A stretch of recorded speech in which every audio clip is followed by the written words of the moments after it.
হযরতে ওমর ইবনুল খাত্তাব রাদিয়াল্লাহু তাআলা আনহু আমার নবীর একজন প্রিয় সাহাবী ছিলেন। সত্য প্রচারে যেই ওমর আপন সন্তানকে পর্যন্ত ছাড় দেন নাই, ঠিক না বিঠিক? ন্যায়ের শাসন করতে গিয়ে আপন পুত্র আবু শামাকে পর্যন্ত হযরত ওমর ছাড় দেন নাই। এই জন্য যিনি ছিলেন একজন ন্যায় বিচারক, আমার নবীর আদর্শের সৈনিক হযরতে ওমর ইবনুল খাত্তাব রাদিয়াল্লাহু তাআলা আনহু, যখন তিনি মদিনার রাষ্ট্রনায়ক হলেন, মদিনার রাষ্ট্রনায়ক যখন হযরতে ওমর হলেন, দায়িত্ব পাবার পরে হযরতে ওমর নিজের আমৃত্যুকে বিসর্জন দিয়েছিলেন, নিজের আমৃত্যুকে বিসর্জন দিয়েছিলেন। রাষ্ট্রনায়ক হযরতে ওমর যেই জামাটা গায়ের মধ্যে পরতেন বাজান, ওই জামাটা যদি কোনো দিক দিয়ে একটু ছিঁড়ে যেত, রাষ্ট্রনায়ক হযরত ওমর নতুন কাপড় কেনার জন্য পাগল হতেন না। এই পুরাতন কাপড়টাকে আবার সেলাই করে তিনি গায়ের মধ্যে পরতেন। কেমন রাষ্ট্রনায়ক হযরত ওমর! রাষ্ট্রের দায়িত্ব যখন পাইলেন, হযরত ওমর ওই দায়িত্বটা পালন করার জন্য তিনি প্রতিদিন দিনের বেলা তিনি অফিসিয়াল কাজ করতেন, আর রাত বেলা যখন হয়ে যেত, সন্ধ্যা গণিয়ে যাবার পরে চতুর্দিক যখন অন্ধকার হয়ে যেত, হযরতে ওমর হাতের মধ্যে একটা লাইট নিয়ে, একটা হারিকেন নিয়ে তিনি পুরাটা মদিনা শহর অলিতে গলিতে হাঁটতেন। কারো ঘরের মধ্যে কোনো দুঃখ কষ্ট আছে কিনা এটা বোঝার জন্য হযরতে ওমর রাতের বেলা মদিনার অলিতে গলিতে হাঁটতেন। কারো ঘরে কোনো দুঃখ কষ্ট আছে কিনা, গরিব দুঃখী মেহনতি মানুষের কষ্ট বোঝার জন্য হযরতে ওমর তিনি রাতের বেলা মক্কা মদিনার অলিতে গলিতে হাঁটতেন। আমার বাবাজিরা, সেই ওমরের সৈনিকরা এখনো দুনিয়াতে আছে, ঠিক কিনা বলেন? ওই ওমরের সৈনিকগুলা এখনো দুনিয়াতে আছে। আমি যখন গতকালকে বুড়িচং গেলাম, ব্রাহ্মণপাড়া গেলাম, দেখলাম গাড়ি বোঝাই করে হাজার হাজার মানুষ, এরা মানুষের সেবার মধ্যে দাবিত হয়ে গেছে। অনেকে ট্রাক ভর্তি করে নৌকা নিয়ে গেছে, কারণ ওই এলাকায় তো তারা কখনো কল্পনা করতে পারে নাই এরা পানিবন্দী হবে।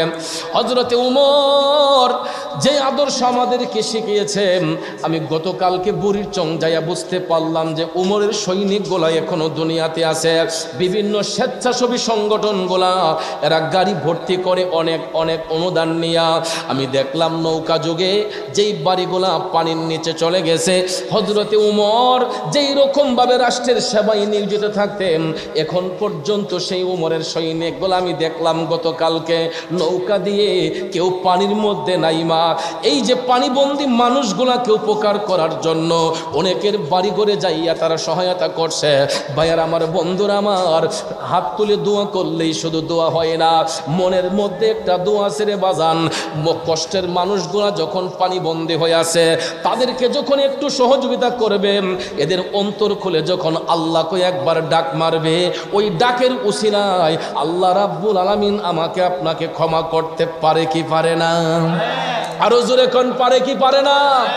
বিশ্বাস যদি না হয় আপনারা নিজের চোখে গিয়ে দেখে আসবেন এই বানবাসী মানুষগুলা কত কষ্টে দিন কাটাচ্ছে। আল্লাহ রাব্বুল আলামিন তো আমাদেরকে এখনো সুস্থ রেখেছে। আরে দুরুল গ্রামের বাবাজিরা, রাষ্ট্রনায়ক হযরতে ওমর মদিনার রাষ্ট্রনায়ক যখন হইলেন, রাতের বেলা তিনি একটা আলো হাতের মধ্যে নিয়ে মদিনার অলিতে গলিতে তিনি হাঁটতেছেন। হাঁটতে হাঁটতে তিনি দেখতেছেন একটা ঘরের দরজা একটু ফাঁকা, ঘরের মধ্যে মিটমিট করে আলো জ্বলতেছে। হযরতে ওমর ওই ঘরের দরজাটা খোলা দেইকা তিনি হাইটা হাইটা সামনে গেলেন। এ বন্ধুরা আমার, জান্নাতি কিভাবে হওয়া যায় শুনুন।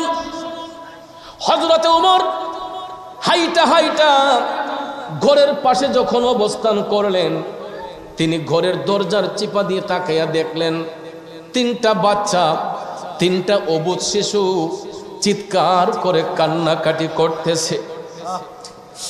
তিনটা বাচ্চা ঘরের ভিতর কান্নাকাটি করতেছে। এরা তাদের মারে ডাক দিয়া বলছে, মা পেটের মধ্যে প্রচন্ড ক্ষুধা লাগছে গো মা, তাড়াতাড়ি আমাদেরকে খাবার দাও। পেটের মধ্যে ক্ষুধা লাগছে মা, তাড়াতাড়ি খাবার দাও। ঘরের মধ্যে কোনো খাবার নাই, ঘরের মধ্যে কোনো খাবার নাই। ওই ছেলেগুলার বাবা দুনিয়াতে নাই। মা দিনের বেলা পাহাড়ে যাইয়া কাঠ কোড়াইতো, বনে যাইয়া কাঠ কোড়াইয়া ওই কাঠগোলা বিক্রি করে সন্ধ্যাবেলা বাচ্চাদেরকে আইনা খাবার খাওয়াইতো। ওই দিনে মা অসুস্থ ছিল, ঘরের মধ্যে কোনো খাবার আনতে পারে নাই, এই জন্য চুলাতে আগুন জ্বলে না। তারপরে বাচ্চাগুলা যখন পেটের ক্ষুধায় যখন কাতর হইয়া কান্না করতেছে, ওই দরদি মা বাচ্চাদেরকে সান্ত্বনা দেওয়ার জন্য একটা ডেকসি চুলার মধ্যে বসাইয়া চুলার নিচে আগুন দিয়া শুধু গরম পানির মধ্যে কাটে দিয়ে নাড়াচাড়ি করতেছে। বাচ্চাগুলা কান্দে আর মা ডাক দিয়া কয় একটু অপেক্ষা কর, খাবার হয়ে যাচ্ছে। আপনারা বলুন তো ডেকসির ভিতরে কোনো খাবার আছে? মা বাচ্চাদেরকে সান্ত্বনা দিয়ে বলছে একটু অপেক্ষা কর জাদুরা, কিছুক্ষণের মধ্যে খাবার তৈরি হয়ে যাবে। আসলে কিন্তু ডেকসিতে খাবার নাই। মা এই কারণে সান্ত্বনা দিচ্ছে যে কান্না করতে করতে বাচ্চাগুলা ঘুমাইয়া যাবে, এই জন্য রাতের বেলায় আর কান্না করবে না। দিনে যাইয়া কাঠ করাই আবার বাচ্চাদেরকে কাঠ বিক্রি করাই না খাওয়াইব। ওই মা বাচ্চাদেরকে সান্ত্বনা দেওয়ার জন্য চুলার মধ্যে ডেকসি বসাইয়া শুধু কাঠে দিয়া নাড়াচাড়া করে, কিন্তু ডেকসির মধ্যে কোনো খাবার নাই। বন্ধুরা আমার, হযরতে ওমর এই দৃশ্যটা তাকায়া তাকায়া দেখতেছেন। ওই মহিলাটা বাচ্চাদেরকে সান্ত্বনা দিচ্ছে আর হযরতে ওমরকে ইচ্ছে মতো বকাবকি করতেছে। মহিলাটা না যাই না হযরতে ওমরকে বকাবকি করতেছে যে ওমরের মতো রাষ্ট্রনায়ক এই রাজ্যে দরকার নাই। কষ্টের কারণে সরকারকে বকাবকি করতেছে যে ওমরের মতো রাষ্ট্রনায়ক মদিনাতে দরকার নাই। যেই রাষ্ট্রনায়ক থাকার পরেও আমি একজন গরিব মানুষ আমার বাচ্চাদেরকে নিয়ে কষ্ট করতেছি, এমন রাষ্ট্রনায়কের কোনো প্রয়োজন নাই। হযরতে ওমর ওই কথাটা কান দিয়া শুনলেন। যদি পৃথিবীর অন্য কোনো জায়গার রাষ্ট্রনায়ক হতো, সাথে সাথে ওই মহিলাকে শাস্তি দিত যে সরকারকে বকাবকি করতেছে। কথা কোন ঠিক না বেঠিক? আমার যুবক বন্ধুরা, মহিলা যখন হযরতে ওমরকে দোষারোপ করছে গো, ওমর টপ টপ করে চোখের পানি ছাইরা কান্না শুরু করলেন। আহারে, বাচ্চাগুলা আমার জন্য আজকে খাবারে কষ্ট করতেছে। সঙ্গে সঙ্গে হযরতে ওমর নিজের পরিচয়টা গোপন করে ফেললেন, যাতে মহিলা না বুঝতে পারে তিনি রাষ্ট্রনায়ক হযরতে ওমর। যুবক বন্ধুরা, আমার বাবাজিরা, হযরত ওমর নিজের মুখের মধ্যে কাপড় বাইদা দিলেন যাতে করে ওই মহিলা হযরতে ওমরকে চিনতে না পারে। তিনি সঙ্গে সঙ্গে পরিচয়টা গোপন করে ওই মহিলার ঘরের দরজার পাশে যাইয়া হযরত ওমর অনুমতি চাইলেন। মা, আপনি অনুমতি দিলে আমি আপনার ঘরে একটু ঢুকতে চাই। মহিলা মনে করছে চোর ডাকাত মনে হয়, যে রাতের বেলায় চোর ডাকাত ছাড়া কে আসবে। মহিলা মনে করছে ডাকাত। ভিতর থেকে কান্নাকাটি করতেছে। মহিলা কয়, বাবারে, আমি একজন অসহায় মানুষ, আমার ঘরে কিছু নাই, আমি খাবারের কারণে আমার বাচ্চাগুলা কষ্ট করতেছে, বাবা আমার ঘরে এসে কি করবা? হযরত ওমর তাৎক্ষণিকভাবে বললেন, মা, আপনি ভয় পাবেন না, আমি কোনো চোর ডাকাত নয়, বাচ্চাদের চোখের পানি দেখে আমার একটু দরদ হয়েছে, আপনি যদি অনুমতি দেন আমি আপনার ঘরে একটু প্রবেশ করব। এখান থেকে একটা মাসআলা ও শিক্ষা নেন, এখান থেকে একটা মাসআলা ও শিক্ষা নেন। হযরতে ওমর কিন্তু সরাসরি ঘরে ঢুকে যেতে পারতেন, ওনাকে কেউ বাধাও দিতে পারত না, কারণ তিনি মদিনার রাষ্ট্রনায়ক, মদিনার সরকার। ঠিক না বেঠিক? সরকার হওয়ার পরেও ওই মহিলার ঘরের মধ্যে হযরতে ওমর ডাইরেক্টলি ঢুকেন নাই, বাহির থেকে আগে অনুমতি চাইলেন। এটার দ্বারা ওই জিনিসটাও প্রমাণিত হয়, কারো বাড়িতে যদি আমরা যাই, সরাসরি গিয়ে ঘরের মধ্যে ঢুকবেন না। এটা ইসলাম নিষেধ করেছে, আমার দয়াল নবী নিষেধ করেছেন। আপনি ঘরের কর্তা, অভিভাবক, অভিভাবক হওয়ার পরেও আপনি বাহির থেকে যখন ভিতরে যাবেন, ভিতরের মানুষদেরকে আগে অ্যালার্ট করতে হবে। এই জন্য ইসলাম বলেছে, আপনি যখন কারো বাড়ির পাশ দিয়ে যাবেন বা কারো বাড়িতে বেড়াতে যাবেন, আগে বাড়ির বাহির থেকে সালাম বিনিময় করেন। কি বিনিময় করেন? আগে সালাম বিনিময় করেন। যদি ভিতর থেকে উত্তর না আসে, আপনি 3 বার গলা কাশি দেন। এটা কেন? কারণ ঘরের ভিতরে মহিলা মা বোনদের একটা ব্যক্তিগত স্বাধীনতা আছে, ঠিক কিনা বলেন? আমরা পুরুষরা যেরকম বাহিরে স্বাধীনভাবে চলতে পারি, মহিলা মা বোনরা কিন্তু আমাদের মতো স্বাধীনভাবে চলতে পারে না। কিন্তু ঘরের ভিতরে তাদের একটা ব্যক্তিগত স্বাধীনতা আছে। যেমন অনেক মা বোনদের ঘরের ভিতরে থাকলে মাথায় কাপড় থাকে না, অনেক মা বোনদের বুকের উপর ওড়না থাকে না, অনেক মা বোনরা বাচ্চাকে দুধ পান করায়। কথা বলেন ঠিক কিনা? তাৎক্ষণিকভাবে আমরা যদি কারো বাড়িতে হুট করে গিয়ে ঢুকে যাই, আর এই রকম পরিস্থিতিতে যদি কোনো মহিলা মা বোন থাকে, তারা লজ্জায় পড়ে যায়। কথা কোন ঠিক না বেঠিক? হাদিস শরীফে রাসূল বলেছেন, আল হায়া ও নিসফুল ঈমান, লজ্জা শরম হলো ঈমানের অঙ্গ। ঠিক কিনা বলেন? লজ্জা শরম হলো ঈমানের অঙ্গ। এই জন্য রাসূল বলেছেন, মহিলাদের ব্যক্তিগত স্বাধীনতার মধ্যে তোমরা হস্তক্ষেপ করো না। কারো বাড়িতে প্রবেশ করলে ঢোকার আগে অনুমতি নেও, আর না হলে সালাম বিনিময় করো, আর না হলে গলা কাশি দেও, যাতে করে কোনো মহিলা যদি বাচ্চাকে দুধ পান করানো অবস্থায় থাকে, সে যেন তার কাপড়কে সামলে নিতে পারে। কোনো মার যদি মাথায় কাপড় না থাকে, উনি যেন পর্দাটা সুন্দর করে করতে পারে।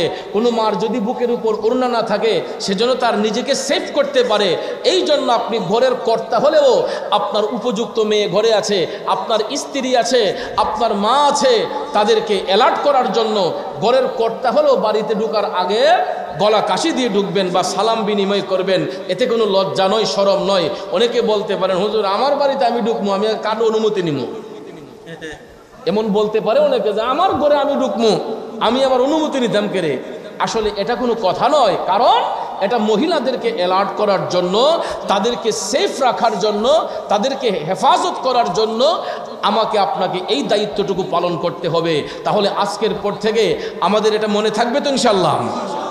ভাইয়েরা আমার, বন্ধুরা আমার, হযরতে ওমর ডাইরেক্ট ঘরের মধ্যে ঢুকতে পারতেন, কিন্তু ঢুকেন নাই। তিনি মদিনার রাষ্ট্রনায়ক হওয়ার পরেও তিনি ডাক দিয়ে বললেন, মা আপনি অনুমতি দিনে আমি আপনার ঘরে ঢুকতে চাই, আমি কোনো চোর ডাকাত নই। বাচ্চাদের চোখের পানি দেখে আমার একটু দরদ হয়েছে। তখন মহিলা অনুমতি দেওয়ার পরে হযরতে ওমর ঘরের ভিতর ঢুকলেন। আরে যুবক বন্ধুরা, গভীর মনোযোগ। হযরত ওমর ঘরের ভিতর ঢুইকা জানতে চাইলেন, মাগো কেন তোমার বাচ্চাগুলা কান্না করতেছে? ওই মহিলাটা টপ টপ করে চোখের পানি ছাইরা কেঁদে দিয়েছে। হযরত ওমরকে কয়, আপনি আমার সঙ্গে একটু আসুন। রান্নাঘরে নিয়ে কয়, দেখেন আমার চুলাতে কোনো খাবার আছে? হযরত ওমর পরিচয় গোপন রেখে বললেন, না, চুলাতে তো কোনো খাবার নাই। মা টপ টপ করে চোখের পানি ছাইরা কান্দে। হযরত ওমরকে ডাক দিয়া কয়, দেখেন আমার স্বামী নাই, আমি দিনের বেলা কাঠ কোরাই, বিকাল বেলা কাঠ বিক্রি করে বাজার করে ঘরে আনি, আমার বাচ্চাদেরকে খাওয়াই। আজকে আমার শারীরিক কন্ডিশন ভালো না, আমি কাঠ কোরাইতে পারি নাই, এই জন্য বাচ্চাদের জন্য খাবারের ব্যবস্থা করি নাই। পেটের ক্ষুধা তো আর বাচ্চারা সহ্য করতে পারে না, এই জন্য খাবারের জন্য বাচ্চাগুলা কান্না করতেছে। হযরত ওমর পরিচয়টা গোপন রাখলেন। রাইখা কয়, মা মদিনার রাষ্ট্রনায়ক উমরকে আপনি জানিয়েছেন? মহিলা ডাক দিয়া কয়, আর বলিয়েন না, উমরের মতো রাষ্ট্রনায়ক আমি চাই না, উমরের মতো রাষ্ট্রনায়ক মদিনাতে আমি চাই না। হযরত উমর পরিচয় গোপন রেখে কথাগুলা শুনতেছেন। শোনার পরে ওই মাকে ডাক দিয়ে বললেন, মা আসলে আপনি অনেক কষ্টে আছেন, আমি যদি আপনার ঘরে একটু খাবার এনে দেই আপনার কোনো আপত্তি আছে? মহিলা কয়, বাবা আমি কষ্টে দিন কাটাইতেছি, আপনি আমার ঘরে খাবার দিবেন, এটা কিভাবে হয়? আমি তো ঋণী হয়ে যাব। হযরত ওমর বলেন, কখনো না, মানুষ মানুষের জন্য, আমি আপনার সেবায় নিয়োজিত হতে চাই, আপনি কি আমাকে সেই অনুমতি দিবেন? মহিলা ডাক দিয়া কয়, হুজুর ঠিক আছে, আপনি যদি পারেন নিয়ে আসেন। আল্লাহু আকবার বলেন। খাবারের জন্য বাচ্চাগুলো কান্না করছে। হযরত ওমর রাষ্ট্রনায়কের দরদ হয়েছে, বাজান রে, পেটের ক্ষুধা এমন একটা জিনিস, আমি গতকাল অনুমান করেছি, খাবার নিয়ে যখন আমি ব্রাহ্মণপাড়া নাইগড় এলাকার মধ্যে গেলাম, অনেক মহিলারা, অনেক পুরুষরা পানি দিয়া সাঁতরাই আইসা বলতেছে, আমাদেরকে খাবার দেন, খাবার দেন।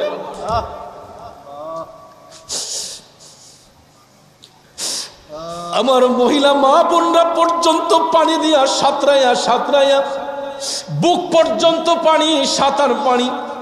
আমি যখন নৌকাটা নিয়ে গেলাম, এরা কান্না করতেছে, গো ভাই আমাদেরকে খাবার দিয়া যান, খাবার দিয়া যান। আমার ইচ্ছে হয়েছিল আমার পুরাটা সম্পদ বিক্রি করে যদি তাদেরকে দিয়ে দেই, তারপরে মনে হয় তাদের ঋণ শোধ করতে পারবো না। আজকে আমার আপনার ঘরের খাবার কত মানুষে খায়, কত পশু পাখি আমার আপনার ঘরের খাবার খায়। যারা আজকে খাবারের জন্য চিৎকার করতেছে, এদের ঘরেও তো কত মানুষের খাবার ছিল, এরা কত মানুষরে খাওয়াইছে। আজকে তারা প্রকৃতির কাছে জিম্মি হয়ে গেছে। আমি তাৎক্ষণিকভাবে আকাশের পানে তাকাইলাম, হঠাৎ করে দেখি সামরিক বাহিনীরা হেলিকপ্টার দিয়ে খাবার গোলা প্যাকেটিং করে আসমান থেকে তারা, উপর থেকে তারা ফেলে দিয়েছে। বিমান আকাশে উঠতেছে, খাবার গোলা ফেলে দিচ্ছে। ওই খাবার গোলা কোরানোর জন্য আমি দেখলাম অনেক মানুষ ঝাপটাইয়া গিয়া নদীর মধ্যে হাঁপাইতেছে। এই পেটের ক্ষুধা নিবারণের জন্য মানুষ কত কান্না করতেছে। এ যুবক বন্ধুরা, যদি মনুষ্যত্ব থাকে, এবিলিটি থাকে, ওই অসহায় মানুষদের পাশে চলে যাবেন। এরা কিন্তু ভিক্ষুক না, আজকে তারা পরিস্থিতির শিকার। একটাবার বিবেককে প্রশ্ন করেন, এই পরিস্থিতিটা তো আমার আপনার বেলায় আসতে পারত, আমার আপনার বেলায় আসতে পারত, কিন্তু আল্লাহ পাক আমাদেরকে হেফাজত করেছেন। বাজান, হযরত উমরের কথা বলেছিলাম পেটের ক্ষুধা নিবারণ করে দেওয়ার জন্য। উমর বললেন, মা তুমি যদি অনুমতি দাও, আমি ঘরের বাচ্চাদের জন্য একটু খাবারের ব্যবস্থা করি। অনুমতি পাইয়া রাষ্ট্রনায়ক হযরতে উমর তিনি বাইতুল মালে গেলেন, খাদ্য গোদামে গেলেন, একটা আটার বস্তা টান দিলেন। হযরতে উমরের পার্সোনাল সেক্রেটারি যিনি ছিলেন, উনি বলতেছে, হুজুর আটার বস্তাটা আমার মাথায় উঠাইয়া দেন। রাষ্ট্রনায়ক হযরত উমর বলে, কখনো না, অন্যায় করেছি আমি, শাস্তি ভোগ করবা তুমি, এটা হইতে পারে না, দাও আটার বস্তা আমার মাথায় দাও। টান দিয়া হযরত উমর আটার বস্তাটা নিজের মাথার মধ্যে নিলেন। এ বন্ধু চিন্তা করেন, তিনি মদিনার সরকার, হযরত উমর মদিনার সরকার, আটার বস্তাটা সেক্রেটারির মাথায় দেন নাই, নিজের মাথার মধ্যে আটার বস্তা বহন কইরা হযরতে উমর তিনি আটার বস্তা নিজের মাথার মধ্যে বহন কইরা হাইটা হাইটা আবার মহিলার বাড়িতে আসলেন। বাহির থেকে ডাক দিলেন, মাগো আমি আগে যে এসেছিলাম, আপনি অনুমতি দিলে ঘরে কি একটু ঢুকতে পারি? মা ডাক দিয়া কয়, ঠিক আছে আসেন। তখন সঙ্গে সঙ্গে হযরত উমর ঘরের মধ্যে যাইয়া আটার বস্তাটা মাথা থেকে নামাইলেন। যুবক বন্ধুরা, আমার বাবাজিরা, মানব সেবা কারে কয়, সমাজ সেবক কারে কয়, সরকার কারে বলে এবার বুঝেন। হযরতে উমর আমার দয়াল নবীর আদর্শে আদর্শিত সৈনিক। উমর আটার বস্তাটা মাথা থেকে নামাইয়া ডাক দিয়া কয় মা আপনি অনুমতি দিলে আমি কি রান্নার ঘরে একটু যেতে পারি? মহিলা কয় রান্নার ঘরে আপনি কি করবেন? হযরত ওমর কয় আমার একটু দায়িত্ব আছে, আপনি কি আমাকে অনুমতি দিবেন?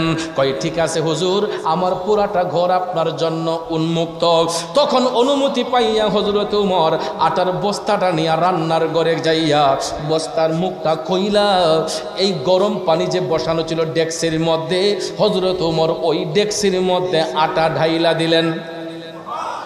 মদিনার রাষ্ট্রনায়ক রান্নার ঘরে যাইয়া বস্তা থেকে আটা খইলা আটাগুলা ডেক্সির মধ্যে দিয়া নিজে এটারে গোলাই করলেন।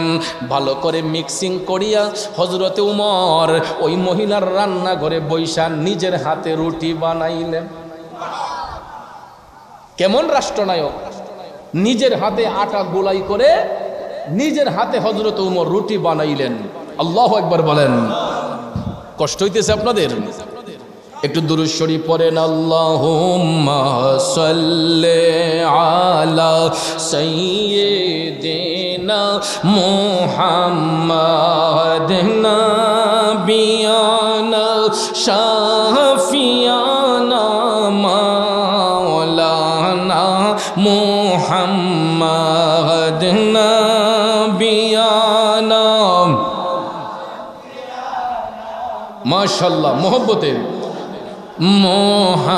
মোহাম্মদ আল্লাহ তুমি দয়া করো, নসিব করো মদিনা। নূর নবীকে না দেখাইয়া কবর দেশে নিও না। আল্লাহুম্মা সাল্লি আলা সাইয়্যিদিনা মুহাম্মাদিন নাবিয়ানা। মাশাআল্লাহ, মাওলানা মুহাম্মাদিন নাবিয়ানা মাওলানা। আমার বাবাজিরা, বন্ধুরা, গভীর মনোযোগ। বলতেছিলাম কি, হযরত ওমর রান্নার ঘরে যাইয়া নিজের হাতে রান্না করলেন, রুটি বানাইলেন। অনেকগুলা রুটি ভাইজা হযরত ওমর বাচ্চাদেরকে ডাক দিলেন। ওই তিনটা বাচ্চাকে ডাক দিয়া হযরত ওমর আপন কোলে বসাইলেন। দুইটা বাচ্চাকে দুই রানে বসাইলেন, আরেকটা বাচ্চাকে পাশে বসাইয়া হযরত ওমর ওই রুটিগুলা মধু মিশ্রিত কইরা বাচ্চার মুখে দিচ্ছেন। বাচ্চাগুলা যখন রুটি খাইয়া পেটের ক্ষুধা যখন নিবারণ হইছে, আর যখন তারা খেতে চায় না, পেটের ক্ষুধা যখন নিবারণ হয়েছে, বাচ্চাগুলো আলহামদুলিল্লাহ শব্দ বলল। খাবার খেয়ে সঙ্গে সঙ্গে বাচ্চাগুলো যখন আল্লাহর শুকরিয়া আদায় করছে, হযরত ওমর তখন একটা মুস্কি হাসি দিলেন। খাবারের পরে আলহামদুলিল্লাহ বলতে হয়। খাবারের শুরুতে বিসমিল্লাহি ওয়া আলা বারাকাতিল্লাহ, কথাটা মনে থাকবে? বিসমিল্লাহ বলে খাবার মুখে দিবেন, অন্তত বেশি না পারেন বিসমিল্লাহির রহমানির রহিম বলে আপনার খাবার মুখে দেব। খানা শেষ হয়ে গেছে, শুকরিয়া আদায় করবেন আলহামদুলিল্লাহ। কথাটা মনে থাকবে? বন্ধুরা আমার, বাবাজিরা, গভীর মনোযোগ। বাচ্চাগুলো যখন আলহামদুলিল্লাহ শব্দটা বলল, হযরত ওমর একটা মুস্কি হাসি দিলেন। এবার হযরত ওমর মা দরদিকে ডাক দিলেন, মাগো, ও মা, আপনার পেটের ক্ষুধা এবার নিবারণ করেন, এখান থেকে কিছু রুটি আপনিও খান। মহিলা ওই থালা থেকে রুটি পান করল। মহিলা যখন আলহামদুলিল্লাহ বলল, সবার যখন পেটের ক্ষুধা নিবারণ হয়েছে, হযরতে ওমর তখন পর্যন্ত মুখের কাপড় খোলেন নাই, তিনি পরিচয়টা গোপন রেখেছেন। সবাইকে যখন তৃপ্তি মতো খাওয়াইলেন, ঘরের মধ্যে আটা মজুদ। এবার হযরত ওমর ডাক দিয়া কয়, মা, আর কোনো কষ্ট আছে? মহিলা কয়, না বাবা, আর কোনো কষ্ট আমার ঘরে নাই। এবার হযরত ওমর কয়, মা, আমি একটা অনুরোধ করব, রাখবানি? কয়, কি অনুরোধ? তখন হযরত ওমর কয়, মা, এখন তো তোমার ঘরে খাবার আছে, তোমার বাচ্চাদের খাবারের কষ্ট হবে না। মাগো, উমরের পক্ষ থেকে আমি তোমার কাছে ক্ষমা চাই, তুমি উমররে মাফ করে দাও। সুবহানাল্লাহ কন্যা। অথচ তিনি উমর বললেন, মা, উমরের পক্ষ থেকে আমি তোমার কাছে ক্ষমা চাই, তুমি আমাকে তুমি উমরকে ক্ষমা করে দাও। মহিলা কয়, উমরের জন্য আপনার এত দরদ কেন? উমরের কারণে আজকে আমার বাচ্চাগুলো কষ্ট করতেছে, আর আপনি আমার ঘরে সহযোগিতা করছেন, উমর তো করে নাই। আপনি বলতেছেন উমরকে ক্ষমা করার জন্য, আমি উমরকে ক্ষমা করতে পারবো না। তখন তিনি পরিচয় গোপন রেখে বলতেছেন, মাগো, একজন রাষ্ট্রনায়ক রাষ্ট্র পরিচালনা করতে গিয়ে তার কিছু ভুল ত্রুটি থাকতেই পারে। তিনি তো জানতেন না তোমার ঘরে খাবার নাই, যদি জানতেন অবশ্যই তোমার ঘরে খাবার পৌঁছে যেত। রাষ্ট্রনায়ক তো জানেন না তোমার ঘরে খাবার নাই, এখন যেহেতু তিনি অ্যালার্ট হয়েছেন আর খাবারের অসুবিধা হবে না। তখন মহিলা বলতেছে, আমি এক শর্তে উমরকে ক্ষমা করতে পারি। কয় শর্তে? মহিলা কয়, এক শর্তে উমরকে ক্ষমা করতে পারি। সেটা কি? মহিলা ডাক দিয়া কয়, আপনার মতো ব্যক্তি যদি এই এলাকার রাষ্ট্রনায়ক হয় তাহলে আমি উমররে মাফ করে দেব। আপনার মতো একজন মহান ব্যক্তি যদি মদিনার রাষ্ট্রনায়ক হয় তাইলে আমি উমররে ক্ষমা করে দেব। মহিলা যখন ওই কথা বলছে গো, হযরতে উমর মুখের কাপড়টা সরাইয়া একটা দরদি কণ্ঠে ডাক দিয়া কয়, মা, ও দরদি মা, একটু তাকাও না এদিকে। মহিলাটা যখন ফিরাইয়া তাকাইছে, তাকাইয়া যখন দেখছে তিনি হযরতে উমর, মহিলার কি আর কোনো হুঁশ আছে? মহিলা কাঁপতে কাঁপতে শুরু করছে, সাইদ আলী রে, কার সামনে তখন মার্কেটিং করছিলাম? মহিলা তো এখন ডরে একদম ভয়ে কাতর। হযরতে উমর ডাক দিয়ে বললেন, সাবধান মা, তুমি কাঁপতেছো কেন? তোমার তো কোনো দোষ নাই, দোষ করেছি আমি। তোমার কাছে আমি ক্ষমা চাইব, তুমি আমার কাছে ক্ষমা চাইবা কেন? মাগো, আমি জানতাম না তোমার ঘরে যে খাবারের অভাব। আমি উমর, তুমি ঠিকই বলেছো মা, আজকের পর থেকে আর কোনোদিন তোমার ঘরে খাবারের কোনো কমতি হবে না, তোমার বাচ্চাগুলা কষ্ট করবে না। সঙ্গে সঙ্গে মহিলা ডাক দিয়ে, ভুল হয়েছে, আমারে ক্ষমা করে দেন হুজুর, আমি বুঝতে পারি নাই। হযরত ওমর কয়, না গো মা, না, তোমার কোনো ভুল নাই, ভুল করেছি আমি, এই সাজা ভোগ করতেছি আমি। আজকের পর থেকে আর কোনোদিন তোমার ঘরে খাবারের কোনো কমতি হবে না। এটাই হলো রাষ্ট্রনায়কের দায়িত্ব, ঠিক কিনা বলেন? এই জন্য ভাইয়ার আমার, আমরা তো এই দেশের নাগরিক, আমরা তো সরকারের কাছে ধন দৌলত চাই না, ঠিক না ঠিক? আমরা চাই এলাকার গরিব দুঃখী মানুষগুলা যেন, খেটে খাওয়া মানুষগুলা যেন আরাম আয়েশে থাকতে পারে, তারা যেন একটা সুবিধা পায়, সুবিধা থেকে যেন বঞ্চিত না হয়। এটাই হলো রাষ্ট্রের কাছে জনগণের চাওয়া, কথা কোন ঠিক কিনা? আমরা তো বেশি কিছু চাই না। তাহলে রাষ্ট্রের প্রতি যদি রাষ্ট্রের যেই বরাদ্দ আসে, ওই বরাদ্দগুলো যদি সঠিকভাবে রাষ্ট্রের মধ্যে বন্টন করা হয়। কে বলেছে বাংলাদেশ গরিব? এই বাংলাদেশ গরিব নয়। আপনারা গিয়ে দেখেন কুমিল্লা ব্রাহ্মণপাড়াতে যে বানবাসীদের পাশে বাংলাদেশের যে স্বেচ্ছাসেবী সংগঠন এবং যেই সমস্ত বিশিষ্ট ব্যক্তিবর্গ যারা এবিলিটি আছে, গিয়ে দেখেন শত শত গাড়ি ট্রাক ভর্তি করে তারা মানুষের সেবায় নিয়োজিত হয়েছে। এরকম যদি প্রত্যেকটা এলাকার প্রত্যেকটা সমাজসেবক যদি এরকম হয়ে যেত, সমাজের উন্নয়নে অগ্রণী ভূমিকা পালন করত, সুদ ঘুষের ব্যবসা না করে, জুলুম নির্যাতন না করে যদি সমাজের সেবায় নিয়োজিত থাকতো, তাহলেই আমাদের সমাজটা সুন্দর থাকতো, কথা কোন ঠিক না ঠিক? এই দেশে দুর্ভিক্ষ আসতো না, এই দেশের মানুষ অশান্তিতে থাকতো না, প্রত্যেকটা মানুষের ঘরে শান্তি ফিরে আসতো। তাহলে বলুন, আমরা সত্যের পথে থাকতে চাই কি চাই না? আরেকটু জোরে বলেন, চাই কি চাই না? কারা কারা চাই দুইটা হাত তুলে দেখাই। নারায়ে তাকবীর, নারায়ে রিসালাত, আহলে সুন্নাত ওয়াল জামাত, সুন্নি মহাসম্মেলন। ভাইয়ের আমার, কমিটি থেকে আমাকে আবদার করা হয়েছিল একটু জিকির করার জন্য। তো জিকির তো একটা উত্তম ইবাদত, কথা কোন ঠিক কিনা? কিন্তু বর্তমান সময়ে আমার জিকির করতে ভয় লাগে। কারণ আমরা জিকির করি আল্লাহর মহব্বতে, নবীর মহব্বতে, আল্লাহকে পাবার জন্য, রসুলকে পাবার জন্য আমরা জিকির করি, কিন্তু দেখা যায় আমাদের জিকিরকে কেটে এইগুলার ভিতরে ডিজে গান ঢুকাইয়া, আমাদের জিকিরের ভিতরে দেখা যায় অনেক বাজে বাজে গান ঢুকাইয়া দেয়। এগুলা বড় লজ্জা লাগে, বড় কষ্ট লাগে। মুসলিম সমাজে বসবাস করে, যেই দেশে 95% মুসলমান বাস করে, এই 95% মুসলমানের দেশে যদি এই রকম কাজ কোনো মুসলমানে করে, জিকিরকে নিয়ে ক্রিটিসাইজ করে, আপনারা বলুন এটা কি আল্লাহর আদালত থেকে কখনো মুক্তি পাবে? আল্লাহর আদালত থেকে কখনো ছাড় পাবে না যারা জিকিরকে নিয়ে এনকার করে। কারণ আমরা জিকির করি আল্লাহকে রাজি খুশি করার জন্য। কথা বলেন ঠিক না বেঠিক? তাহলে ভাইয়ার আমার, জিকির করলে তো আত্মা শুদ্ধ হয়।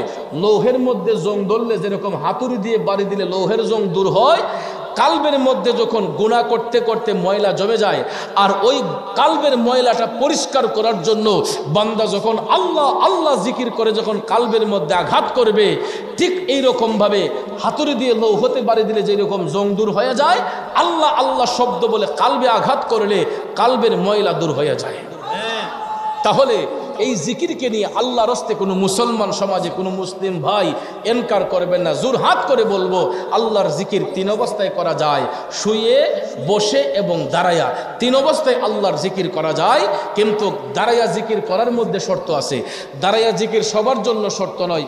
জিকির করতে করতে যার মধ্যে হাল আসে, ভাবিক ব্যক্তি যারা হয়, যারা দুনিয়ার সেন্স চেতনা তাদের মধ্যে থাকে না, ওই সমস্ত ভাবিক ব্যক্তিরা এশকের তাড়নায় যদি দাঁড়ায়া যায়, কখনো তাদের হালকে নষ্ট করবেন না, হাসি ঠাট্টা মস্করা করবেন না, বরঞ্চ তাদেরকে তাদের হালে জিকির করতে দেন। এদেরকে নিয়ে কেউ তামাশা করবেন না, মস্কারি করবেন না। কিন্তু দেখা যায় এই সমস্ত কিছু কিছু ভাই যখন এশকের সহিত জিকির করে, ক্যামেরাটা ঘোরাইয়া তার দিকে দইরা, আবার আমাদের দিকে ধরে দইরা, এই যে 1.5 ঘন্টা আলোচনা করলাম, এই দিকে কোনো খবর নাই, 1 ঘন্টা আলোচনা করলাম, এইগুলা দেয় না। 1 মিনিট 2 মিনিটের এই জিকির একটু দাঁড়াইয়া জিকির করছে, এটাকে কাট কইরা ডিজে গান ঢুকাইয়া কয় দেখো বন্ডরা কিতা করে। 1.5 মিনিটের জিকিরকে ভাইরাল করে আমাদেরকে বন্ড বলে। আজকে দেখেন, যাদেরকে বন্ড বলতেছেন, যাদেরকে আপনারা বন্ড বলতেছেন, সবার আগে এই বন্ডরাই আপনার মানুষের সেবার মধ্যে দাবিত। যাদেরকে সমাজের মানুষ কিছু কিছু কুচক্রি মহল বন্ড বলে, তারা কিন্তু মানুষের সেবায় যায় নাই। আমি দেখেছি, আমরা গিয়েছি স্থান সামগ্রী নিয়ে, এখানেও ট্রল করতেছি, আমরা বলে এখানে তামাশা করতে গেছি। আরে ভাই, আমরা না হয় তামাশা করতে গেছি, তুমি তো সেখানে তামাশা করতে যাও নাই, তুমি ফেসবুকের মধ্যে বাজে বাজে কমেন্ট দিয়ে আরো মানুষের মনকে নষ্ট করো। আমরা গেছি ত্রাণ সামগ্রী নিয়ে। আমার বন্ধু আল্লামা পীর মুফতি গিয়াসউদ্দিন তাহিরি সাহেব, আপনারা দেখেছেন এই ভদ্রলোক যেই দিন বন্যা প্লাবিত হয়েছে, যেই দিন আখাউড়াতে বন্যার পানি বাঁধ ছুটে যখন পানি আসতেছে, তিনি তাৎক্ষণিকভাবে বৃষ্টিতে ভিজে গিয়ে, আপনারা লক্ষ্য করেছেন, আমার বন্ধু সেই স্রোতের মধ্যে বানবাসী মানুষের পাশে গিয়ে দাঁড়িয়েছেন।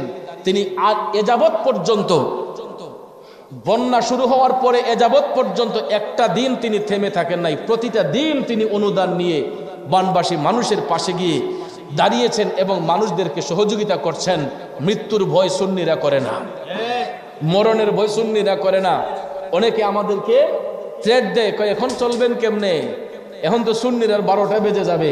কি সুন্নিরা কি কেউ দালালি করছে নাকি? সুন্নিরা কারো দালালি করে নাই। কথা কোন ঠিক না বেঠিক? সুন্নিরা সব সময় আল্লাহ রসুলের গুণগান গেয়েছে। কথা কোন ঠিক না বেঠিক? সুন্নিরা সব সময় নবীর গুণগান গায়, ওলি আল্লাহর গুণগান গায়।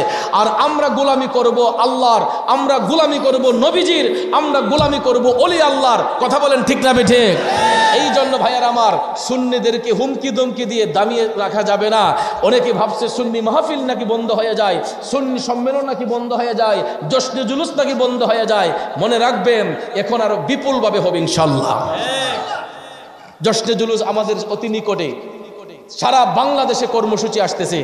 দেখবেন আপনারা 16ই সেপ্টেম্বরে বাংলার অলিতে গলিতে রাজপথে জশ্নে জুলুস কিভাবে পালন করে সুন্নিরা, দেখবেন ইনশাল্লাহ ময়দানে। কারণ সব সুন্নি দরবার, সুন্নি জামাতের সব আলেম ওলামা ঐক্যবদ্ধ হয়ে গেছে ইনশাল্লাহ। যদিও কারো মধ্যে কিছু মতভেদ রয়েছিল, সব কিছু ভুলে গিয়ে সারা বাংলাদেশের সুশীল সুন্নি জামাত এখন ঐক্যবদ্ধ, সুশীল সমাজ ঐক্যবদ্ধ। আজকে 27শে আগস্ট একটা দিন গিয়েছে, এটা সুন্নিদের একটা হৃদয় বিদারক একটা দিন গিয়েছে। এই দিনে 2014 সালে আমাদের শহীদ মিল্লাত আল্লামা শায়েখ নুরুল ইসলাম ফারুকী রহমাতুল্লাহ আলাইহি শাহাদাত বরণ করেছিলেন।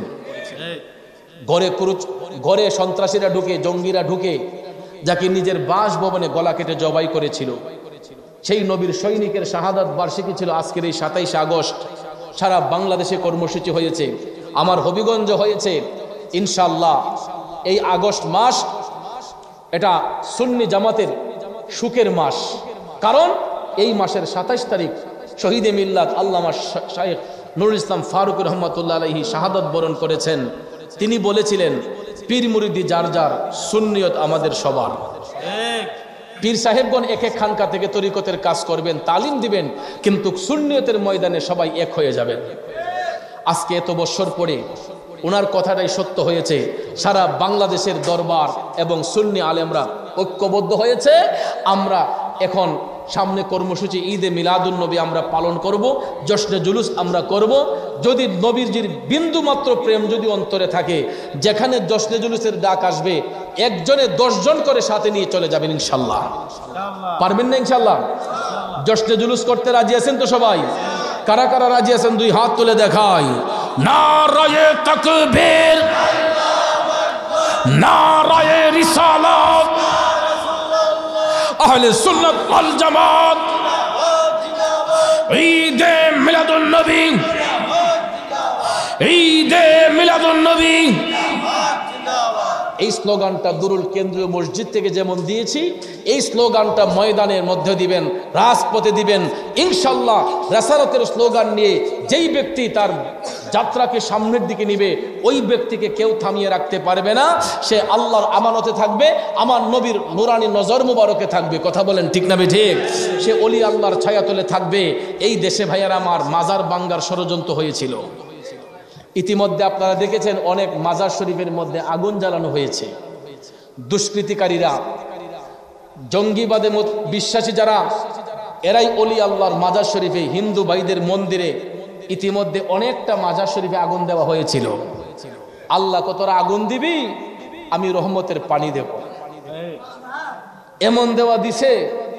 এখন আর আগুন লাগিয়ে মাজার শরীফ জ্বালাইতে পারবে না, আমার আল্লাহ পানি ঢাইলা দিছে। কথা কোন ঠিক না বেঠিক? এই জন্য সাবধান হয়ে যাবেন। যারাই আল্লাহর অলিদেরকে নিয়ে তামাশা করবে, যারা আল্লাহর অলিদেরকে নিয়ে বদনাম রটাবে, এরা কখনো ইহকালও শান্তি পাবে না, পরকালও শান্তি পাবে না। এরা আল্লাহর আদালত থেকে কখনো মুক্তি পাবে না। সত্যের পথে এরা বাধা যতদিন থাকবে এরা নিপাত যাবে, সত্য উজ্জীবিত হবে। আমরা সত্যের ছায়াতলে থাকতে চাই কি চাই না? আল্লাহ রাব্বুল আলামিন আমি সহ আমাদের সকলকে আহলে সুন্নাত ওয়াল জামাতের পতাকা তলে থাকার তৌফিক দান করুক। সকলে কোন আমিন। আমরা একটু জিকির করব, রাজি আছেন সবাই?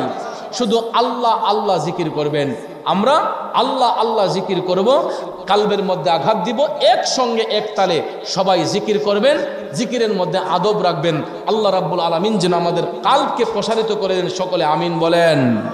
সবাই চক্ষু বন্ধ করে আমার সাথে একটু জিকির করেন। ইসমে জাত আল্লাহ আল্লাহ আল্লাহ আল্লাহ আল্লাহ আল্লাহ আল্লাহ আল্লাহ আল্লাহ আল্লাহ আল্লাহ আল্লাহ আল্লাহ আল্লাহ। লো কণ্ঠে আজ আল্লাহ নবীর নাম, পাশান মন আমার। লো কণ্ঠে আজ আল্লাহ নবীর নাম, মাশাআল্লাহ আল্লাহ আল্লাহ আল্লাহ আল্লাহ আল্লাহ আল্লাহ। তুমি মেহেরবান গো নবীজি, তুমি মেহেরবান। ও নবীজি তুমি মেহেরবান।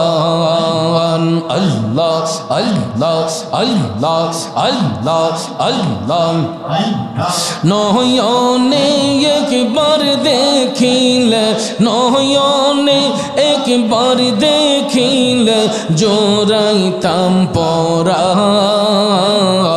ও নবীজি তুমি মেহেরবান আল্লাহ আল্লাহ আল্লাহ আল্লাহ আমরা সবাই পাপী গো নবী যে তুমি দয়াবান আমরা সবাই পাপী গো নবী যে তুমি দয়াবান তোমার দয়া দিয়ে করবা মোদের দয়া দিয়ে করবা মোদের মুশকিল আসান ও নবী যে তুমি মেহেরবান আল্লাহ আল্লাহ আল্লাহ আল্লাহ আল্লাহ আল্লাহ আল্লাহ তুমি আদি তুমি অন্ত তুমি মোদের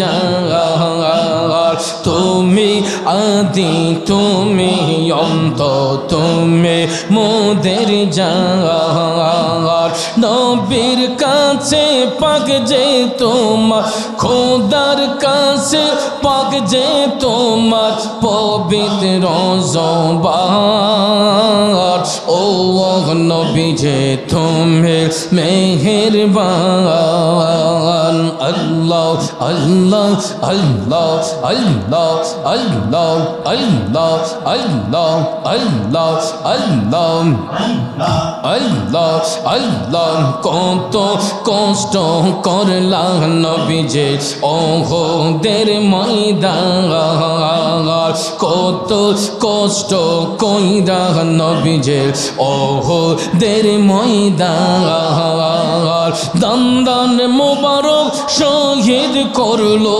দান মোবারক শহীদ করলো কাফের বেঈমান ও নবী যে তুমি মেহেরবান আল্লাহ আল্লাহ আল্লাহ আল্লাহ আল্লাহ আল্লাহ আল্লাহ আল্লাহ আল্লাহ ওদম মোরাদ কে দেখ বলে গাইব নবীজির শান ওদম মোরাদ কে দেখ বলে গাইব নবীজির শান নবীজির চরণ না পাইলে নবীর চরণ না পাইলে হইব পেরেশান ও নবী যে তুমি মেহেরবান আল্লাহ আল্লাহ আল্লাহ আল্লাহ আল্লাহ আল্লাহ আল্লাহ আল্লাহ আল্লাহ আল্লাহ আল্লাহ নবী বিন আপন কেহ না আই গো মোমেন ভাই নবী বিন বান্ধব কেহ না আই মারহাবা আল্লাহ আল্লাহ আল্লাহ আল্লাহ আল্লাহকে করিতে খুশি নবীর প্রেমে হও দাসী আল কোরআনে ঘোষণা দেতা আই গো মোমেন ভাই নবী বিনে আপন কেহ নাই মাশাআল্লাহ আল্লাহ আল্লাহ আল্লাহ আল্লাহ আল্লাহ আল্লাহ আল্লাহ মা বাবা আত্মীয় স্বজন স্ত্রী পুত্র কন্যা গণ সবার চাইতে নবীজি আপন মারহাবা নবীজিকে জানের চাইতে অধিক ভালো না বাসিলে হাদিসে কই তাহারি মান্না আই গো মোমেন ভাই নবী বিনে আপন কেহ নাই মারহাবা আল্লাহ আল্লাহ আল্লাহ আল্লাহ আল্লাহ আল্লাহ আল্লাহ আল্লাহ আল্লাহ আল্লাহ আল্লাহ আল্লাহ নবী বিনে বান্ধব কেহ নাই মারহাবা আল্লাহ লা ইলাহা ইল্লাল্লাহু মুহাম্মাদুর রাসূলুল্লাহ সাল্লাল্লাহু আলাইহি ওয়াসাল্লাম। নারায়ে তাকবীর, নারায়ে রিসালাত, আহলে সুন্নাত ওয়াল জামাত।